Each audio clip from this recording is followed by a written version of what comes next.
जनवरी 1970 फिजा में ना एक खास किस्म का इंतजार था। जी बिल्कुल। शिया इमामी इस्माइली मुसलमानों के 39वें इमाम शाह करीम तशरीफ लाने वाले थे। और मशरकी पाकिस्तान यानी आज का बांग्लादेश, वहाँ की जमात दीदार के लिए बेताब थी। हाँ, ये कोई आम दौरा नहीं था, ये तो एक रूहानी कल्बी मुलाकात का लम्हा था। सही। आज हम ढाका में एक बाबरकत मुलाकात नामी तहरीर से एक वाकया तफसील से देखेंगे। अच्छा। खास तौर पर इमाम और मजहबी स्कूल के कुछ बच्चों के दरमियान जो पेश आया। ये तो दिलचस्प लग रहा है। जी, ये कहानी है ईमान की, सब्र की और एक खालिस नियत की। ठीक है। तो जरा माहौल का तस्वर करें। जमात खाने की तरफ जो सड़कें जारी हैं वो सजी हुई हैं। वाह। हर तरफ तैयारियां, रजाकार मसरूफ और फिजा में बस एक उम्मीद, एक अकीदत। जी, वो जोश व खरोश महसूस किया जा सकता है। इसी माहौल में मजहबी स्कूल के बच्चों ने एक मंसूबा बनाया। अच्छा, क्या मंसूबा था? वो इमाम को एक खास तोहफा देना चाहते थे। बहुत सोच विचार के बाद उन्होंने मोतियों का इंतखाब किया। मोती? ये तो खुद बड़ा अलामती इंतखाब है। पाकीज़गी, ईमान। बिल्कुल, रूह के छुपे खजानों की अलामत। जी। और तफसील भी खास थी। 7 बच्चियां मुंतखब हुईं।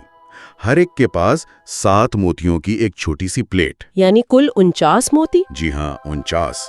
और ये अदद ज़ाहिर है मौलाना अली से लेकर इमाम शाह करीम तक 49 इमामों की नुमाइंदगी कर रहा था। सुभान अल्लाह, ये तो गहरी मानवियत है। और इन बच्चियों को भी यूं समझें जन्नत की हूरों की तरह तैयार किया गया था, बहुत खूबसूरत लिबास में। माशाअल्लाह। उनकी ख्वाहिश बहुत सादा सी थी, मासूम सी, कि बस इमाम उनके पास आ जाएं और वो अपने नन्हे हाथों से ये मोती पेश कर सके। लेकिन शायद ये इतना आसान नहीं था। हाँ, वही मसला था। इमाम का शेड्यूल बहुत मसरूफ था। आमद थी 12:50 पर। अच्छा। और फिर फौरन 1:05 बजे तक एक रस्मी इस्तकबालिया था। वक्त बहुत कम था।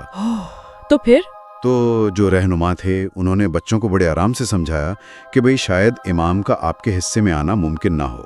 ओहो, बच्चों के लिए तो ये बड़ी मायूसी की बात हुई होगी। जी बिल्कुल, उनके चेहरों पर एकदम मायूसी छा गई, सर झुक गए और फिर धीमी आवाज में वो या अली पढ़ने लगे। अल्लाह। वहां बच्चों के हिस्से में ना एक अजीब सी खामोशी, एक दुआ की कैफियत तारी हो गई। ये बात बहुत अहम है। मतलब बज़ाहिर तो उन्हें हौसला शिकनी हुई, लेकिन उन्होंने उम्मीद नहीं छोड़ी। आंखें बंद रखें और इंतजार करते रहे। ये इनके यकीन, इनके तवक्कुल की दलील है कि बस अब अल्लाह पर छोड़ दिया। सही कहा, वो बस मुंतजिर रहे। फिर वो मुबारक लम्हा आया। इमाम तशरीफ लाए। जी। जमात ने सलावात से इस्तकबाल किया। इमाम ने तेजी से अपने जो फौरी मजहबी फराइज थे वो अदा किए। तकरीबन 1 बजे तक वो फारिग हो गए। तो सब यही सोच रहे होंगे कि अब वो फौरन चले जाएंगे। जी बिल्कुल, रहनुमाओं का यही ख्याल था कि बस अब रवानगी है, मगर इधर बच्चों के हिस्से में वो धीमा धीमा जिक्र जारी था। आंखें अब भी बंद? हाँ, असातिज़ा ने कहा भी कि बच्चों आंखें खोलो, इमाम का दीदार कर लो, वो जा रहे हैं। लेकिन किसी ने आंख नहीं खोली। कमाल है, कैसी साबित कदमी थी। इमाम रवानगी के लिए दरवाजे तक पहुंचे और फिर वो रुक गए। अच्छा? वो मुड़े, हाजिरीन पर एक नजर डाली और बहुत प्यार से तजस्सुस से पूछा, वहां कौन है? अल्लाहु अकबर। इससे पहले कि कोई जवाब देता, इमाम खुद उन बच्चों की तरफ चल पड़े। वाह। और जब उन्हें इस हालत में देखा ना, आंखें बंद, जिक्र करते हुए, तो इमाम का चेहरा खुशी से दमक उठा। जी। फरमाया, ओह, ये तो मेरे प्यारे छोटे रूहानी बच्चे हैं। ये कैसे मुराकबे में बैठे हैं? क्या खूबसूरत अल्फाज हैं। रहनुमाओं ने जल्दी से अर्ज किया, खुदावंद, ये मजहबी स्कूल के तलबा हैं। अच्छा। बस ये सुनना था और इधर इमाम को अपने सामने देखना था। बच्चों ने आंखें खोल दी, दिल खुशी से झूम उठे। यकीनन वो लम्हा उनके लिए कैसा होगा। और फिर उन्होंने जज्बात से भरी आवाज में गुनान पढ़ना शुरू कर दिया। इमाम ने फिर वजीर कासिम अली जाफर की तरफ देखा, मुस्कुराए और कहा, कासिम अली, अब मुझे यहाँ बैठना पड़ेगा। शेड्यूल के बावजूद? जी। कहा, क्यों नहीं, मैं तो पहले ही देर से हूँ। फौरन एक कुर्सी लाई गई। ये बहुत बड़ी बात है, इमाम का वहाँ रुक जाना, बैठ जाना। फिर वो 7 बच्चियां हूरों जैसी आगे बढ़ी, اپنی پلیٹیں پیش کی. جی. امام نے بڑی خوشی سے پوری توجہ سے ان کے تحفے قبول کیے. یہ ظاہر کرتا ہے کہ بچوں کی وہ خالص نیت، وہ سچی لگن امام تک پہنچ گئی. بالکل. بعد میں وہ موتی امام کی ہدایت پر مذہبی اساتذہ میں تقسیم بھی ہوئے. اچھا. اور کہانی کا ایک اور دلچسپ موڑ. جی. جب امام بالآخر ہوٹل پہنچے تو وقت تھا 1:35، یعنی وہ 20 منٹ تاخیر سے تھے.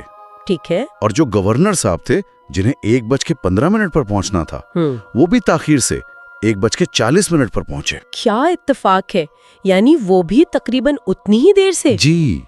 امام نے مسکرا کر کہا کہ میں 20 منٹ دیر سے آیا ہوں، تو گورنر نے بھی ہنس کر کہا کہ میں بھی اتنی دیر سے ہوں. سبحان اللہ، یہ تو کمال ہو گیا.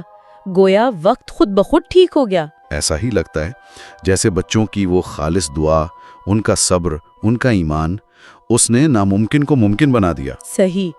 اس کہانی کا پیغام بہت واضح ہے. خالص محبت اور پکا ایمان حالات بدل سکتا ہے. ہاں، یہاں تک کہ بادشاہوں اور اماموں کے نظام الاوقات کو بھی. بالکل.